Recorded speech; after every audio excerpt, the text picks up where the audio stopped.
All right, now it appears that the key to the cosmocentric perspective, as it's reflected in film, appears to be. See, I'm looking at the Twilight Zone, and Citizen Kane does it. 2001 does it. It appears that this cosmocentric perspective gives us a sense of a greater whole, of a greater pattern, and there is a meaning, but it's just beyond our comprehension. The cosmocentric perspective takes us just up to the edge of that experience of the divine, where we are high enough that we could see this grand evolutionary process, and something's you could see patterns going, and you could see an evolution, you could see this growth, you could see beautiful things, and you feel the greater plan. But you feel the greater plan, but we can't touch it. It's beyond our reach because it's beyond form. It's beyond, So it's not like cosmocentric perspective, we feel God. We feel that we're on the edge of that thing that we call God. We still don't know what it is because it's so beyond our comprehension, but we feel it's there. You could sense it's there. It's like the wind. It's like we feel it really strong, like a strong wind, but we can't touch it. We can't, it's not fully there and fully in awareness, but we know it's there and we really feel it's there, and it's so that we've got that perspective.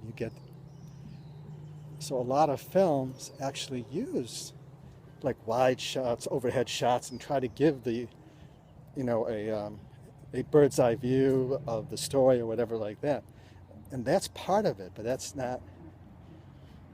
You have to find that sweet spot when that overview gives you a sense of this greater arc through time, and more of a collective arc, and this kind of design under it, this intelligent design, if you want to use that phrase. So it takes you, it's like this taste, you can taste it, you can almost taste it. Like in Citizen Kane, as we're watching Citizen Kane, we are kind of like the fly on the wall as this investigator looks into the life of Charles Foster Kane, and trying to put some of the pieces together to figure it out. And we are kind of like on his shoulder. We are above it even. We are even above him. When the end, where we are the only ones who sees his sled called Rosebud go into the fire. And yet, at that moment, we get this sense of this journey is so far beyond what we're seeing. It's like understanding how the human shadow can keep someone from totally evolving, or can cause them to de-evolve, and it's like we're seeing kind of like the evolution of ourselves, and the challenges we face, all in that moment. So it gives us this bigger picture of the human condition, and a sense like there's knowledge beyond our capacity, but we kind of knowingly sense it's there. So that's the kind of thing that I'm seeing a lot more these days. There's a lot more of that. And also I'm discovering a lot more of the old stuff as the films start showing me what the patterns are, and I keep going back over films, or going to different films, or like knowing much stronger what I'm looking for. Like if I say to someone, you remember a film that had the character evolve, like from being an egocentric asshole to being a holy man? that may, that may be an integral film because we have the evolutionary arc.